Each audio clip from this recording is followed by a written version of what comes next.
Good day, everyone. So, our topic for today is about the guests and the service setting. The setting of the service contributes to the overall experience of the guest.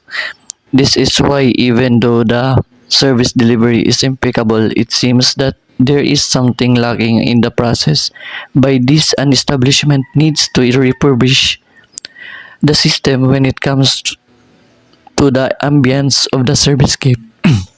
So, the servicescape.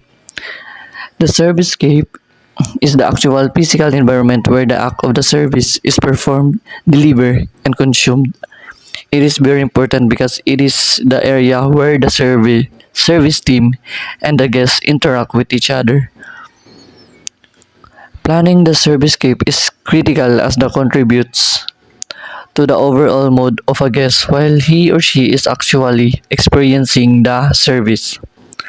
So this is where the guests have the first impression when they came into a particular restaurant or hotel where they are being greeted by the worker or employee that they are feel welcome, and the company always has the attitude of welcoming attitude.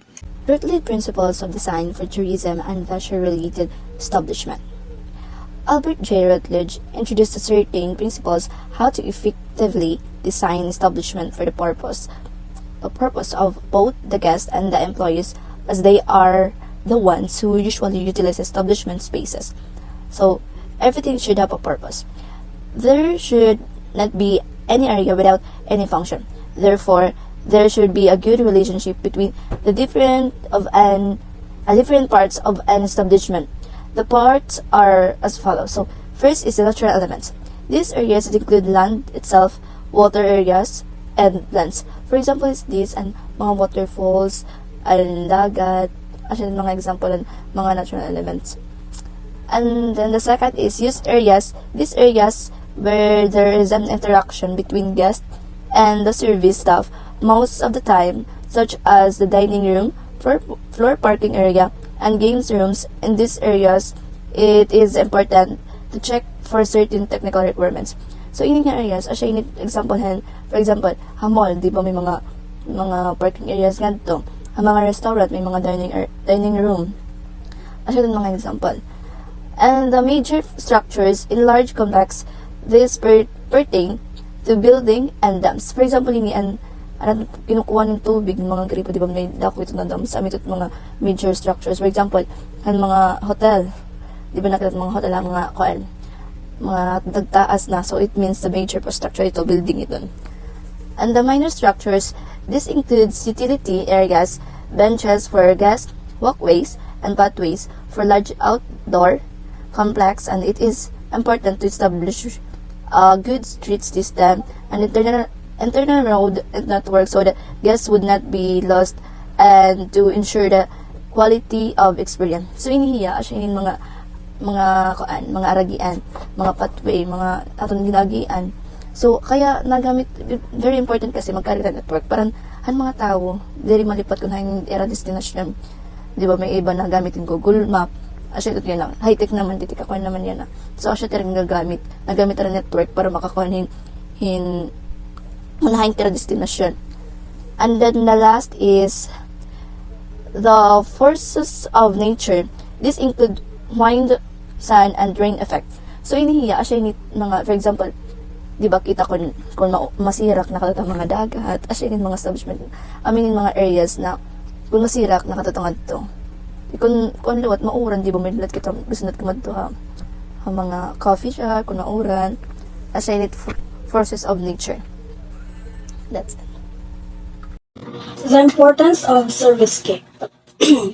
The concept of Servicescape is very much significant in designing the entire guest experience within the context of tourism and hospitality.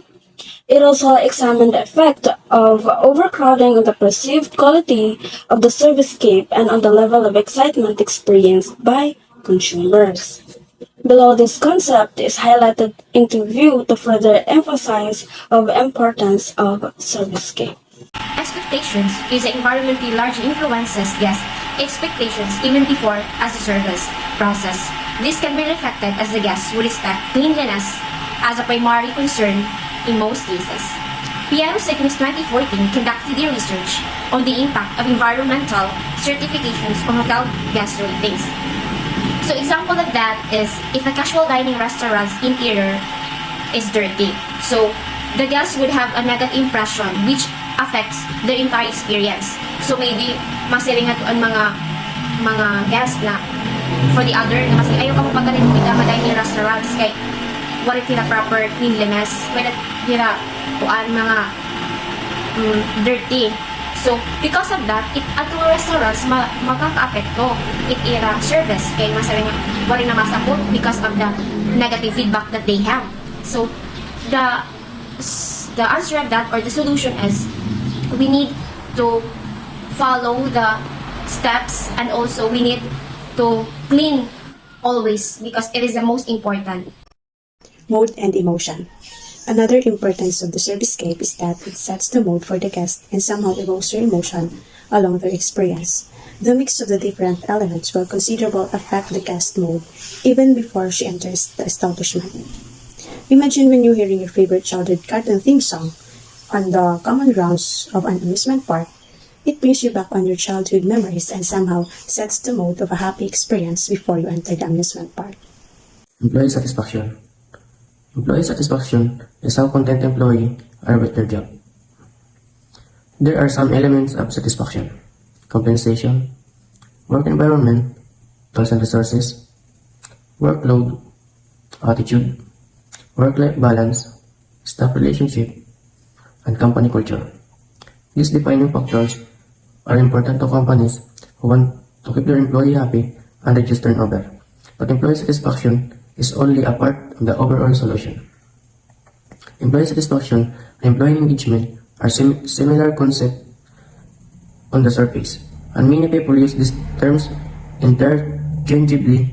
However, they measure different outcomes. The importance of knowing the difference is critical for an organization to make a strategic decision to create and improve the culture engagement.